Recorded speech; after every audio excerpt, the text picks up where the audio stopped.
Bonjour à tous les amis. Aujourd'hui, pour fêter les 100 abonnés, on va faire une vidéo un peu spéciale. Toute mimi. Fini les mangas tout violents avec des combats et du sang partout. Manga mignon, c'est parti. Tu déconnes là. Tu déconnes hein. Moi je participe pas à ça. Tant pis pour toi. Heureusement que je peux compter sur Mathieu. N'est-ce pas Mathieu? Il est plus là Mathieu. Il était invité sur notre dernière vidéo, sur Last Man. Il reviendra pas. Moi non plus d'ailleurs. Oh flûte. Dommage qu'il soit parti Mathieu. Moi qui me faisais une joie de présenter Death Note avec lui. Quoi? Death Note? Bah oui Death Note. C'est un manga plein d'humanité, sur la famille, les croyances, l'amitié et l'amour. Et la mort surtout. Laisse tomber Death Note. Je te rappelle qu'on a une suite qui nous attend. Suite? Dans quel hôtel? Bon, aujourd'hui on va parler de JoJo Bizarre Adventure, partie 2, Battle Tendency. Allez, générique.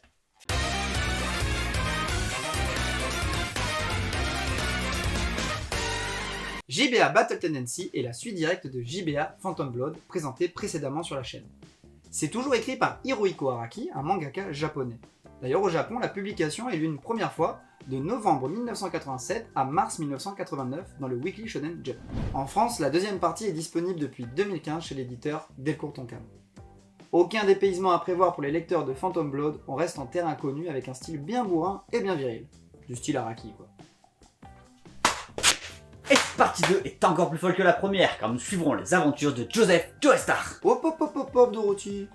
Non, c'est trop violent pour toi mon petit, tu parles pas de ça. Ta gueule, je suis de retour et on va parler de la partie 2 de Jojo. Ah, là je t'en retrouve mon champion.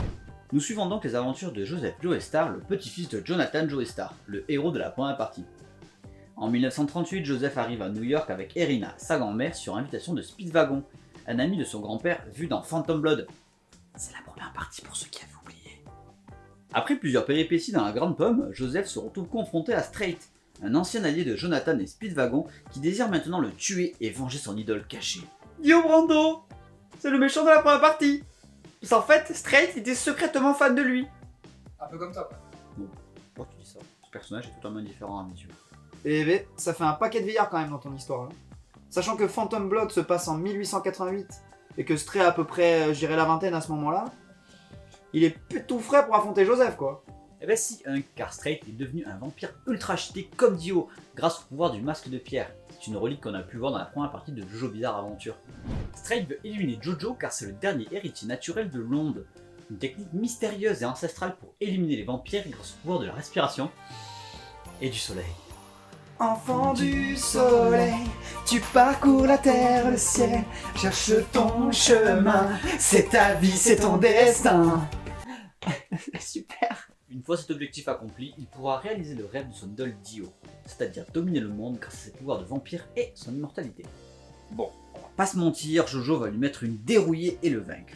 Mais avant de mourir, Straight va lui révéler l'existence des hommes du pilier, qui sont ni plus ni moins que les créateurs des masques de pierre.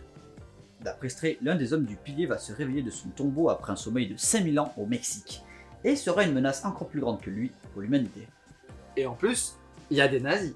Ça te rend heureux. Bah non mais, il y a toujours un nazi dans une bonne histoire quoi, oh, il connaît rien lui. Après les événements du Mexique, que nous vous laissons découvrir, Joseph va entamer une quête pour traquer les hommes du pilier à travers le monde. Pour ce faire, il devra se surpasser, mais il pourra compter sur l'aide de Lisa Lisa, son nouveau mentor, qui l'aidera à perfectionner sa technique de l'ombre, mais aussi son ancien rival César Zeppelin, qui deviendra un compagnon et un véritable ami. Ah oui, dans le métier lui, on l'appelle la crêpe. En premier point fort pour cette partie 2, je noterai le voyage. On découvre un grand nombre de pays d'Europe et d'Amérique, ce qui change d'un manga classique qui se passe régulièrement, soit au Japon, soit dans des univers fictifs. Et ça change aussi de la partie 1 de Jojo qui se passait uniquement en Angleterre. Tous les concepts de la première partie sont améliorés et mieux développés. On apprend plus sur le pouvoir de l'onde, l'origine du masque de pierre et les vampires. Tout l'univers est mieux détaillé, et c'est cool. Pour terminer, j'ai trouvé Joseph plus charismatique que Jonathan. Il est plus drôle, nonchalant et moins fleur bleue que son grand-père. En gros, il est plus badass. Du coup, nous avons un héros plus intéressant que son prédécesseur. Ce qui n'est pas le cas pour les hommes du pilier qui sont moins charismatiques que Dio Brando, le méchant de la première partie. Les dessins d'Araki ont vieilli mais restent bons. La prise en main en 2022 peut être compliquée pour un jeune lecteur, mais le rythme ainsi que les effets de gore sont réussis. On sent bien les années 80 dans ce manga où on sent pas les couilles de la censure. En conclusion, je dirais que Jojo Bizarre Adventure Battle Tendency est une vraie réussite. Elle est la suite de Phantom Blood, mais elle est supérieure et plus accessible que son aîné. L'histoire et les personnages dans un pur style Araki sont superbes, et la découverte de nouveaux lieux et pays sont une idée originale pour enrichir un manga qui est déjà solide. Et pour terminer, nous vous conseillons la découverte de cette deuxième partie via l'anime sorti en 2012 au Japon, créé par le studio David Productions. Plus accessible, plus récent, il est parfait pour ceux qui hésiteraient à lire le manga. Cette vidéo est maintenant terminée. Je vous remercie de l'avoir regardée jusqu'au bout et avec on vous remercie pour les 100 abonnés. Merci pour vos partages, vos messages, bref, merci à vous les gars. Et puis, fin de tournage. Tu veux un truc à voir? Non, c'est bon. J'ai tout ce qu'il me faut pour la suite. Pousse ce Death Note.